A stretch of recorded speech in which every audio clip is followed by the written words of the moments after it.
Welcome back to PC Error Detective. In today's video, we will show you how to disable OneDrive on Windows 10 so you can stop your files from syncing automatically. We'll guide you step by step, making it quick and easy to follow. Step 1. Press Windows and I at the same time to open Settings. This is where Windows keeps all your system settings, and it's the first place we need to go to manage installed apps. Step 2. In the Settings window, click on Apps to open Apps and Features. Here you can see all the programs installed on your computer, and this is where OneDrive is listed. Step 3. Scroll down the list until you find Microsoft OneDrive. Once you see it, click on it, and you'll get the option to uninstall the app completely from your system. Step 4. Click on Uninstall and a pop-up window will appear asking you to confirm.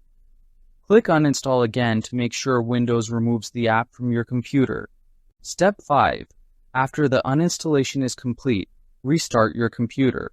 This final step ensures that all changes take effect and OneDrive is fully removed from your Windows 10 system.